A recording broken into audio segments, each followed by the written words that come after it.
Ito na yung mga pasero, wala masakyan. Tawag kang isang late na sa trabaho, tutulungan ko makapasok. Ah. Nito yan. Ano ba yan? Ito. Lagir yan, oh. Saan ka, te? Kay Socorro po. Ano lalagay sa Google Map? Retiman. I-type mo. Wow.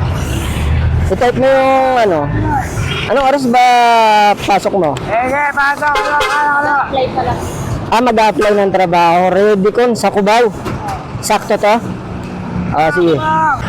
Helmet ka, ma'am. Araw-araw yung chicken. Ano yan?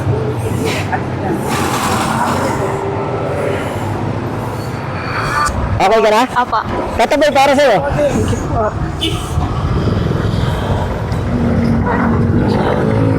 Anong oras ba yung apply mo? 9 po eh. 9? O bukas na raw yun ng 9 eh. Gagawa natin ng paraan yan. Ibig sabihin agency to. Opo. Ano apply mo? Alos marami raw kasi yan hawak eh. May mga factory po silang... Factory worker apply mo? Ano sabi sa'yo ni Tata Boy? Tinanong niya po ako kung saan daw po ako. Sabi ko sa may Cubao po. Sabi niya, doon na daw kasi vlogger ka daw. Ma'am, nag-ano kasi ako ron. Nag-atid kasi ako ron ng libre. Lalo na yung mga papasok sa trabaho. Trabaho. Marami na kasing mga late dun eh. Kasi traffic lagi dito eh. Oo, lalo dito sa pagpasig talaga, traffic lagi. Kaya ginagawa ko, nire-rescue ko, inahatid ko. Kaso ang nahanap ngayon ni Tata Boy, mag-a-apply pa lang. Mag-a-apply pa. Oo. Hindi ka ba naniniwalang libre? Hindi po eh. Bakit di ka naniniwala? Mukha ba akong mukha ba akong scammer? Hindi naman. Matagal na akong kilala nun ni Tata Boy.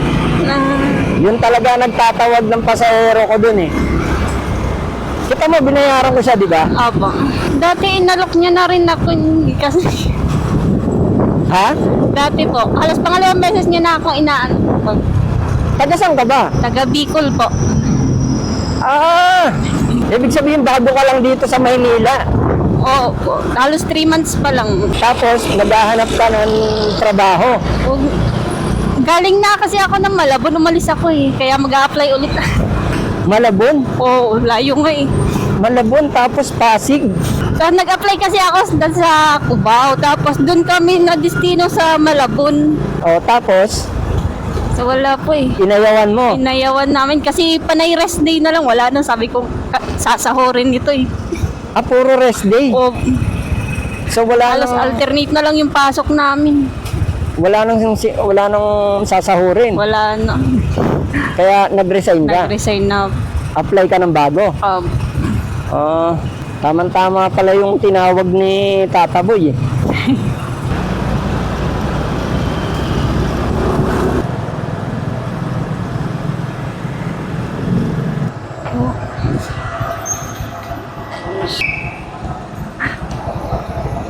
Dito ka na? Aba.